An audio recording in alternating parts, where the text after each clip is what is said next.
Hello guys, welcome to my another video. आज इस video में हम एक दूसरा टॉपिक स्टार्ट करने वाले हैं जो कि फर्स्ट सेमेस्टर में सबसे इम्पोर्टेंट भी माना जाता है एनाटॉमी के अंदर। जो टॉपिक है वो है ब्लड प्रेशर। मेनली इससे क्वेश्चन आता है एग्ज़ाम में, तो आज हम इसी टॉपिक के बारे में स्टडी करेंगे। सबसे पहले अगर हम बात करें कि ब्लड प्रेशर होता क्या है, तो देखिए ब्लड प्रेशर जो होता है वो एक फोर्स होता है जो कि ब्लड के द्वारा एक्सर्ट किया जाता है वेसल्स के ऊपर। क्या रहता है?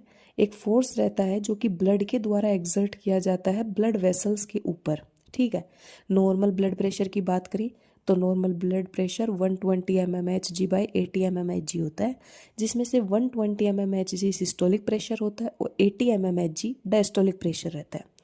अब दूसरी बात यह आती है कि अगर ब्लड प्रेशर को हमें मेज़र करना है तो हम किसकी मदद से मेज़र कर सकते हैं? तो जो इंस्ट्रूमेंट आता है ब्लड प्रेशर को मेज़र करने के लिए वो होता है स्पिग्मोमैनोमीटर। क्या होता है? स्पिग्मोमैनोमीटर। और स्टेथोस्कोप से भी हम बीपी को मेज़र करके देख सकते हैं। ठीक है। नेक्स्ट बात करते हैं ब्लड प्रेशर के टाइप्स की। तो बीपी जो होता है मेनली दो टाइप का होता है, सिस्टोलिक ब्लड प्रेशर और डायस्टोलिक ब्लड प्रेशर। सबसे पहले अगर हम बात करें सिस्टोलिक ब्लड प्रेशर के बारे में, तो सिस्टोलिक ब्लड प्रेशर जो होता है वो भी एक प्रकार का फोर्स होता है जो कि ब्लड के द्वारा एक्सर्ट किया जाता है वेसल्स पे, लेकिन वेंट्रिकुलर सिस्टोल के दौरान। किसके दौरान? वेंट्रिकुलर सिस्टोल के दौरान। वेंट्रिकुलर सिस्टोल क्या होता है ये आप कार्डिक साइकिल के अंदर पढ़ेंगे, लेकिन छोटे मोटी अगर हम बात करें वेंट्रिकुलर सिस्टोल की तो वो होता है कि वेंट्रिकुलर सिस्टोल जो होगा वो कार्डिक साइकिल के दौरान होगा, जिसके अंदर जो एट्रियाँ होंगी वो रिलैक्स होंगी, वेंट्रिकल जो होंगे वो कॉन्ट्रैक्ट होंगे, और उसके साथ साथ जो एवी नोड होंगे वो क्लोज हो जाएंगे, ऐसे नोड ओपन हो जाएंगे।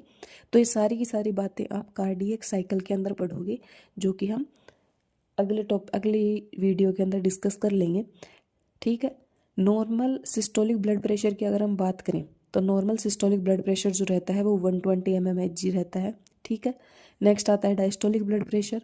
तो डायस्टोलिक ब्लड प्रेशर जो होता है वो भी एक प्रकार का फोर्स ही होता है जो कि ब्लड के द्वारा एक्सर्ट किया जाता है वेसल्स पे वेंट्रिकुलर डायस्टोल के दौरान।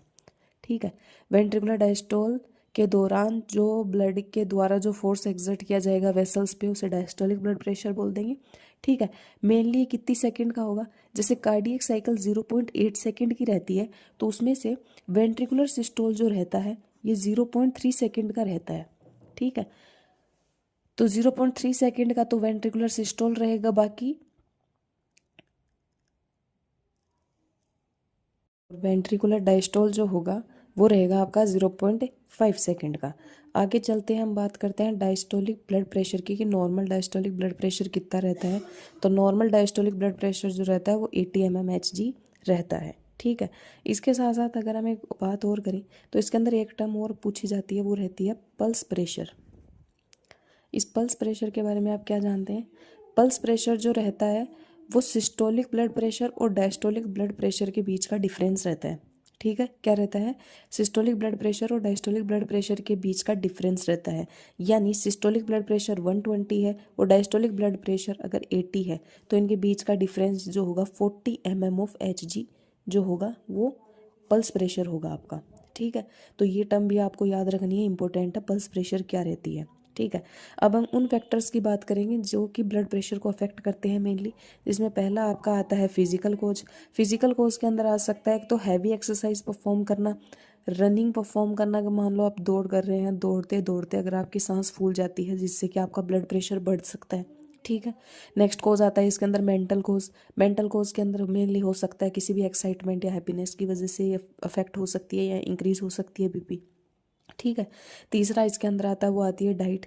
अगर डाइट के अंदर आप लिपिड और फैट का कंटेंट अगर ज़्यादा ले रहे हैं या फिर सोल्ट का कंटेंट ज़्यादा ले रहे हैं, उस वजह से भी आपका बीपी जो होता है वो बढ़ सकता है। ठीक है। नेक्स्ट बात करते हैं हम सिस्टमिक डिजीज़ की। तो सिस्टमिक डिजीज़ से भी बीपी अफेक्ट हो सकता है या ब्लड प्रेशर आपका बढ़ सकता है जिसमें पहला आता है हाइपरथायरॉयडिज्म, कॉन्स डिजीज़ और डायबिटीज़ मेलाइटस। ये कुछ सिस्टमिक डिजीज़ हैं जिनकी वजह से आपका बीपी अफेक्ट हो सकता है। ठीक है। अब इसके अंदर मेन दो टर्म आती हैं, एक तो हाइपरटेंशन और एक हाइपोटेंशन, जो कि आपने सुना भी होगा। हाइपरटेंशन जो रहता है वो रहता है कि अगर ब्लड प्रेशर बढ़ जाए, यानी 120/80 से ये 140/90 चला जाए। ठीक है। अगर ये 140/90 चला जाएगा तो ये मेनली किडनी, हार्ट और ब्रेन को अफेक्ट कर सकता है। ठीक है। अगर ये 140/90 चला गया, यानी अगर आपका ब्लड प्रेशर बढ़ गया, तो ये किडनी, हार्ट और ब्रेन को अफेक्ट कर सकता है। इसको ट्रीट करने के लिए आपको एक तो सोडियम का कंटेंट कम करना पड़ेगा अपनी डाइट के अंदर, यानी लो सोडियम डाइट आपको लेनी पड़ेगी। उसके साथ साथ में फ्रूट, वेजिटेबल्स, इनका इंटेक ज़्यादा से ज़्यादा करना पड़ेगा, यानी कुकुम्बर, ब्लूबेरीज, ये सब हो गई, इनका कंटेंट या इनका इंटेक आपको ज़्यादा करना ही पड़ेगा। अल्कोहल और टोबैको जो होगी वो अवॉइड करनी होगी, बिल्कुल ही भी यूज़ नहीं करनी है आपको अल्कोहल और टोबैको। रात को अच्छी नींद लेनी है, उसके साथ साथ में रेगुलर एक्सरसाइज। 3 मेन चीज़ें हैं इसको ट्रीट करने के लिए, डाइट, गुड स्लीप और रेगुलर एक्सरसाइज। अगर ये तीनों चीज़ आप अच्छे से परफॉर्म करते हैं तो हाइपरटेंशन सही भी हो सकता है, ठीक है। अगर फिर भी ये सही नहीं हो पा रहा है तो फिर आपको डॉक्टर से कंसल्ट करने की ज़रूरत है, ठीक है। दूसरी टर्म आती है इसके अंदर हाइपोटेंशन। हाइपोटेंशन जो रहता है वो रहता है आपका ब्लड प्रेशर अगर डिक्रीज़ हो रहा है, डिक्रीज़ हो रहा है यानी 80/70 जा रहा है, 90/80 जा रहा है, जिससे कि क्या हो रहा है, आपको चक्कर वक्कर भी आने लग रहे हैं, तो उसे हम हाइपोटेंशन बोलते हैं, ठीक है। ये भी आप याद रखिएगा। इसके अंदर मेन एक टर्म आती है, वो आती है ऑर्थोस्टैटिक हाइपोटेंशन। ऑर्थोस्टैटिक हाइपोटेंशन से आप क्या समझते हैं, मान लो आप बैठे हैं और बैठने के बाद अगर आप खड़े हो रहे हैं, खड़े होने की कोशिश कर रहे हैं और खड़े होते ही आपको अचानक से सीज़र्स आने लगते हैं, यानी चक्कर आने लगते हैं, वीकनेस आ जाती है बॉडी के अंदर, जिससे कि आपकी बीपी डाउन चली जाती है, उसे हम ऑर्थोस्टैटिक हाइपोटेंशन बोलते हैं। क्या बताया मैंने, अगर आप बैठे हैं और खड़े होने की कोशिश कर रहे हैं और खड़े होते ही आपको चक्कर आने लगते हैं, वीकनेस आ जाती है बॉडी के अंदर, जिससे कि आपकी बीपी डाउन चली जाती है, उसे हम ऑर्थोस्टैटिक हाइपोटेंशन बोलते हैं। इसको ट्रीट करने के लिए आपको ज़्यादा से ज़्यादा पानी पीना पड़ेगा, आयरन, विटामिन B12 और फोलिक एसिड रिच फूड आपको इनटेक करने पड़ेंगे। और अगर इन चीज़ों का यूज़ करते हैं आप, जिससे कि आपका हाइपोटेंशन जो है वो कंट्रोल के अंदर आ सकता है। और अगर फिर भी कंट्रोल में नहीं आ रहा है तो फिर आपको डॉक्टर से कंसल्ट करनी ही पड़ेगी, ठीक है। तो ये मेन चीज़ें मैंने आपको बताई हैं ब्लड प्रेशर के बारे में। इससे बाहर मेनली तो कुछ पूछा जाता है नहीं, जितनी भी सारी चीज़ें थी वो सारी की सारी मैंने आपको बता दी हैं। और एग्ज़ाम के पॉइंट ऑफ व्यू से भी ये टॉपिक इंपॉर्टेंट आने के चांसेस हैं इसके।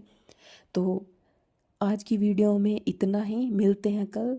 होप है कि आप सबको ये वीडियो अच्छी लगी होगी, अगर अच्छी लगी तो लाइक, शेयर एंड सब्सक्राइब। तब तक के लिए थैंक यू।